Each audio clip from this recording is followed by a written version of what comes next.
Face it, the people spoke very loudly. Hello, welcome to Dangerous Policy, a channel aimed at intelligent people wanting to discuss important issues facing life and society. My name is Crispin, and today I want to talk about the state of the Brexit negotiations and the history of Brexit leading to this point. Because Brexit itself had a profound impact on me personally in terms of that was the moment I left the left, right? At least emotionally. So what happened was in June of 2016, long time ago now, the British public held a referendum to whether or not to remain or leave the European Union. And more people voted in that election than in any other election in British history, right? So more legitimate than any other vote. And a significant majority voted to leave the European Union, right? Great. So they've made their choice. Then for the next 4 years, a group of ardent Remainers based in Westminster, based in the Parliament, the House of Commons, sought to overrule that choice, that absolute mandate by which all power in a democracy is legitimised and conferred, by saying that the British people didn't know what they were voting for, maybe we should have a second referendum, things had changed, blaming the Leave campaign for all kinds of, brainwashing of people as if they're automatons. This deep sense of resentment and hatred towards people in their own country. And it led to two things in my mind. Number one, just how little the elites in the UK, but also I would say it's a trend across the world, the Western world, how little the elites in the UK understood their own people. The disconnect that existed between them was extraordinary. And secondly, this disrespect for democracy, for sovereignty, for the rights of the individual citizen to have a say over the way in which they are governed and ruled, to delegitimize the enfranchisement of ordinary people for the sake of one's selfish desire is extraordinary. And I lost friends over this, and I always regret that. To lose friends over politics is a really sad and tragic thing, but I feel absolutely confident that my position remained 100% correct. So what the argument would go like this. So, Crispin, you're saying that, the vote happened a couple of years ago and now, it's absolute. We have to implement, we have to leave the EU. Even though the situation has changed, even though things have evolved, people's minds might have been changed, you don't think we should go back and check the people with another referendum? Crispin, you're an extremist for having that position.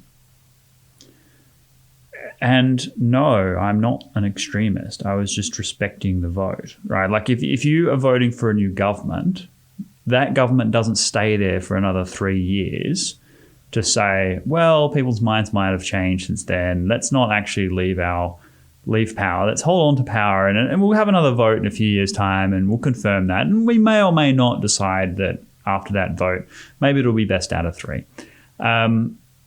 That's not how democracy works. The people confer and withdraw mandates. And the mandate to leave the European Union was clear. And the sheer, even to have the thought that you might subvert that process, let alone actively work to do so, as people in the House of Commons did, and certainly the leader of the House did. That is treasonous. That's like the worst thing you can do in public office. That is corruption. And so it wasn't, my voice and the voices of many others wasn't about leave or remain. It was about respecting democracy. Now, I want to talk a little bit about why people voted to leave, because I still think that people think that Brexiteers are really stupid, right?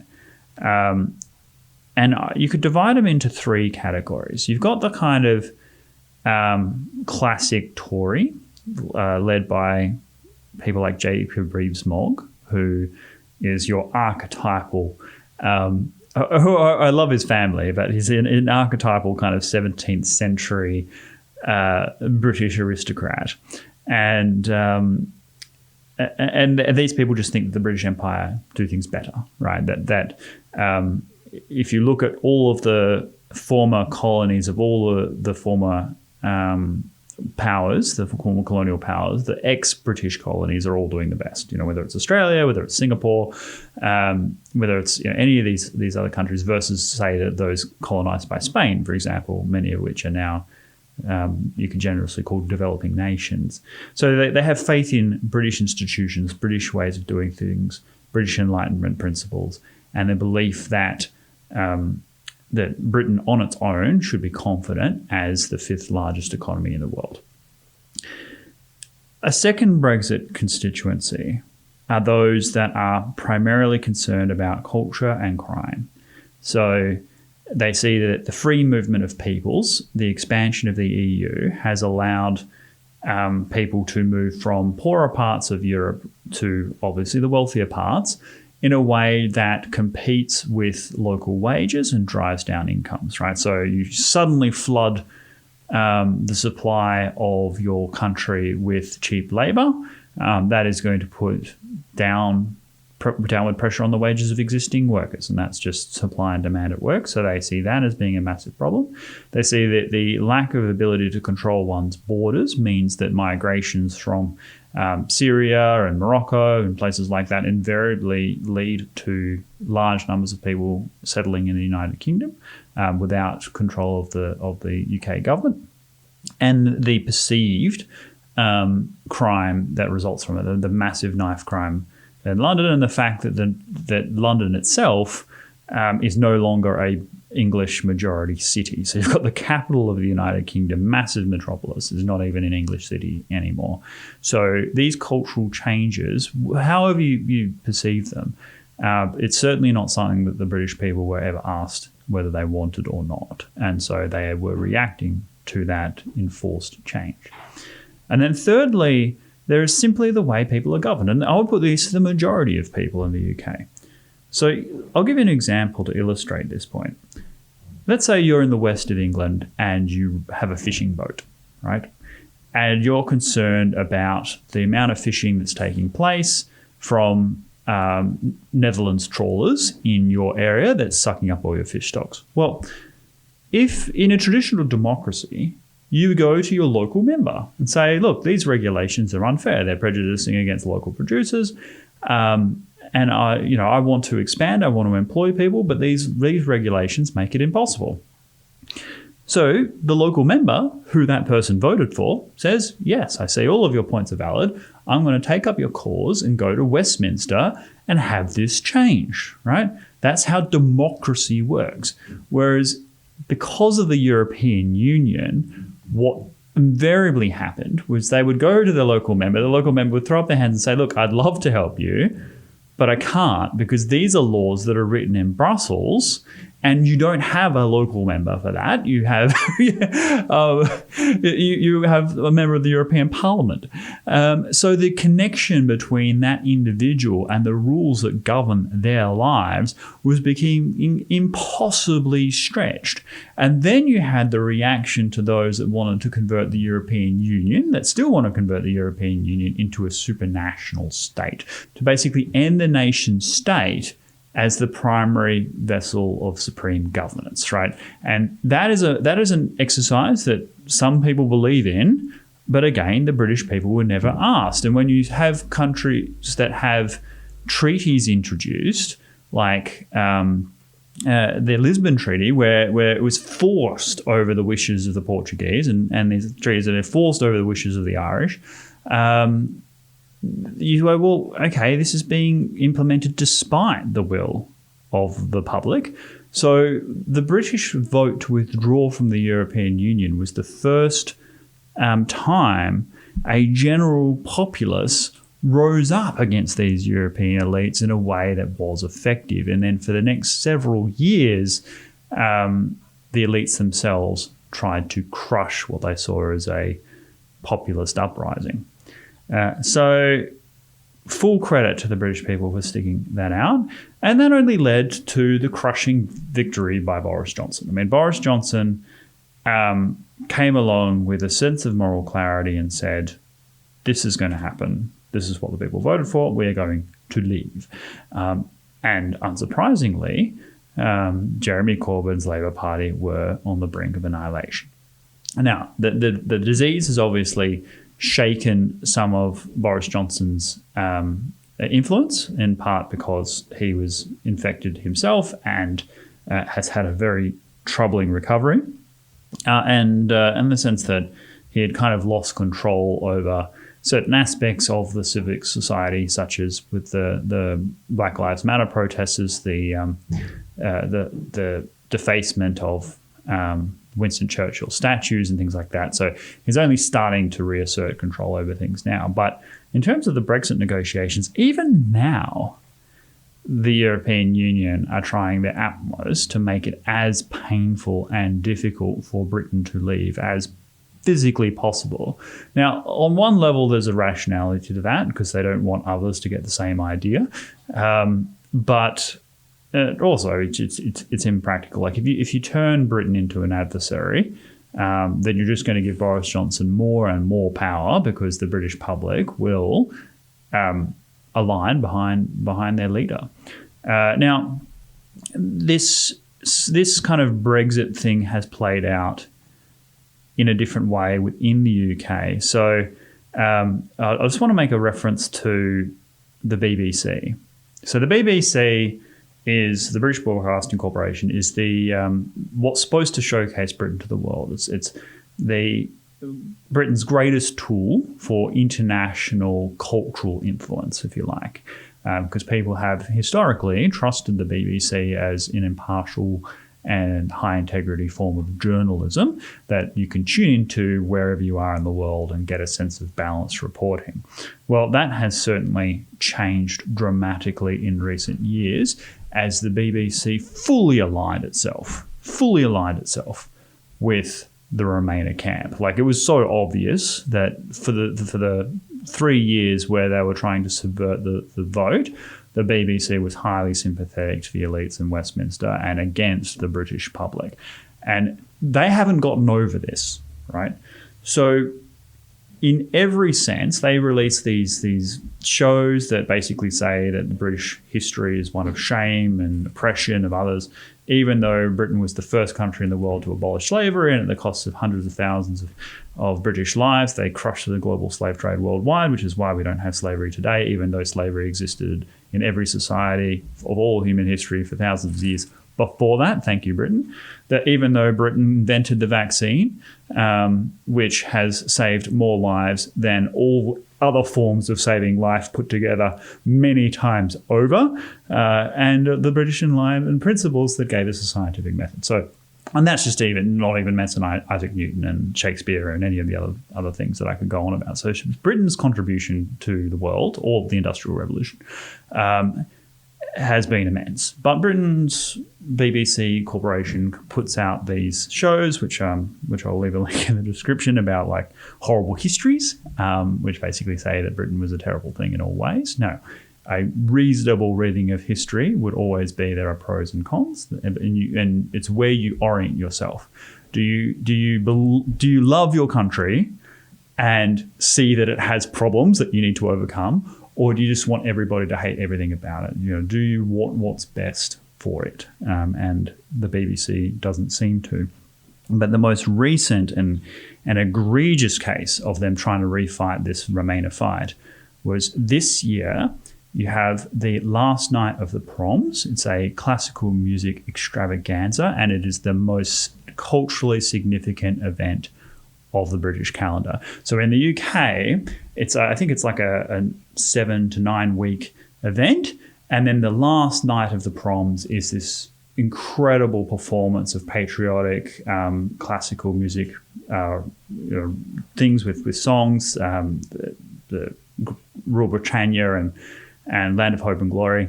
And in order to even attend that in the UK, you have to produce, I think it is 5 stubs of events for the proms that you have seen before that in order to demonstrate a commitment to this festival. And it's easily the most prideful event that the British public enjoy every year. And the thing that I love about it is classical music, classical music tragic. So this year, the BBC decided that they wouldn't have the lyrics to Rule Britannia or Land of Hope and Glory sung. And they didn't really give a reason for it. And they was kind of alluding to the fact that it was because they couldn't get the people in because of the disease, which, okay. Then people said, well, all right, if the disease means that people can't have this celebration, which is their day of national pride, then at least have the subtitles on the screen so people can sing along at home. And the BBC refused to do that, which just destroyed any argument that this was about the disease at all. This was about the BBC trying to get the British public to feel bad about their country, about leaving the European Union.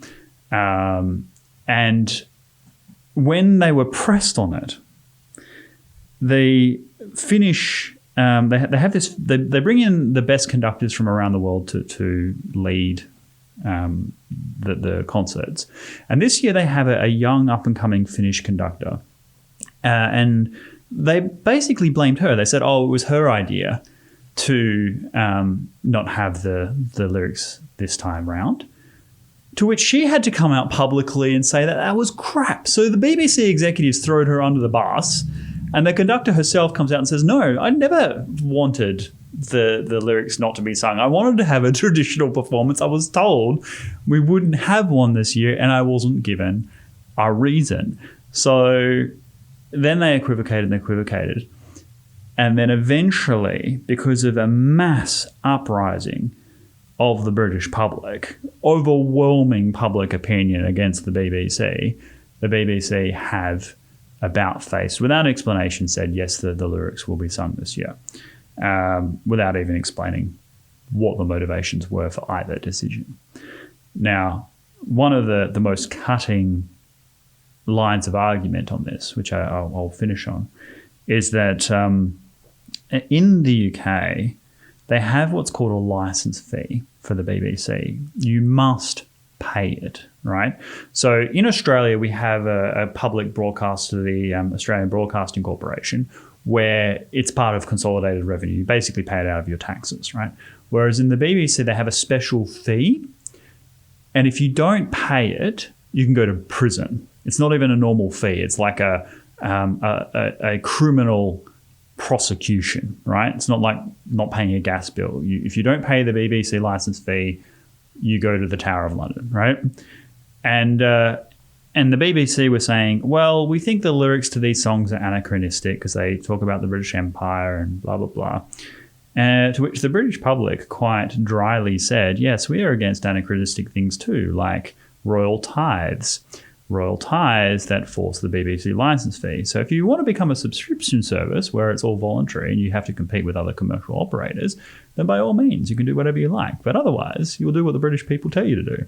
And so the BBC is going through a massive reform. But that's just one kind of cultural institution that is facing up against this new patriotic wave that is coming from ordinary people. So full credit to the Brits, because I think that this is the first time this sort of agenda has been pushed back on without it going to a ballot box, right?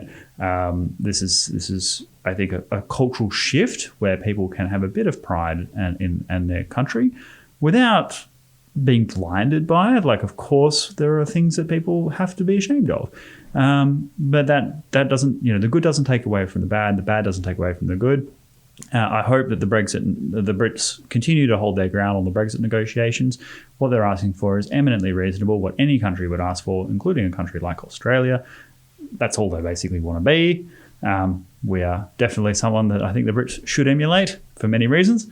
And hopefully that's kind of going to bring you up to speed with where I see the constituency, why people voted for Brexit. So if you found value in this discussion, please do like and subscribe. I will follow the Brexit negotiations through to their conclusions. They're due to, I think, end in January. And I will see you in the next video. Thank you.